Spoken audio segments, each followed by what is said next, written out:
Yes nongeye kwifuriza byiza cyane abafana ba Sport aho muhereye hose tugiye gukurikirana amagambo Muherekeve avuze akomeye cyane. Muherekeve avuze ko gose ibikombe byose biri gukinirwa muri shampiyona y'u Rwanda Sport igomba ko byikubiranya ikaba yabasha kubitwara. Tugiye gukurikirana Muherekeve atanze amakuru meza cyane kwa fana Sport.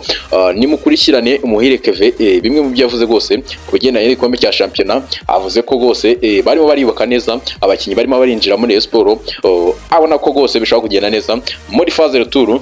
Uwo ni Muherekeve mukurikirane ikiganiro. Igihe cyo gutsinda cyageze. Yes kabisa. Uwo yari Muherekeve. Tugiye gukurikirana ijambo rikomeye cyane. Gacinya Chance Denis avuze ko bigendanye no kugura abakinyi aciye ku ruhande neza cyane. Avuga ko bari muri process zo kuba bakwinjiza abakinyi bakaba bagomeza kwitwa neza. Igikombe cya shampiyona kiraharanirwa no kugihatanira. Ugomba kuba ufite intwaro zikomeye cyane. Gacinya Chance Denis mumukurikirane nawe ibyo atangaje.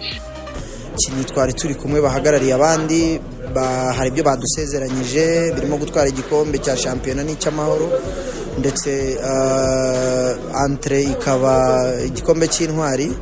Hanyuma ubwo n'abayobozi bari hano n'abareyo b'abanyacyubahiro twari twicaye hano turasangira nabo bagira ibyo babasezeranya n'ibyo bagiye babagenera.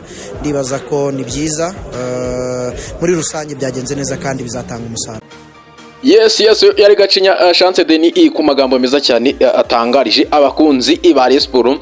Right, ibindi yavuze nuko gose yanze kugira icyo avugaho byinshi cyane, ariko birazwi ko abakinyi bagomba kugira gute gusinya guhera uyu munsi kugeza ku munsi w'ejo. Gose abakinyi bazabasinya umufiririzo umunsi ku wundi abakinyi bazabasinya. Sport icyo twavuga muri aka kanya gato tubashije gukora nuko Sport umwuka ari wose bameze neza cyane. Pourquoi pas percentage urabona ko equipe iri hamwe bari gusenyera umugozi umwe nakabuza igikombe bagomba kujyatanira. Ni marato bimeze neza cyane. Reka mbasezere mbabwire ngo amakuru mashya nakagaruka kuri Zandani TV. Ciao.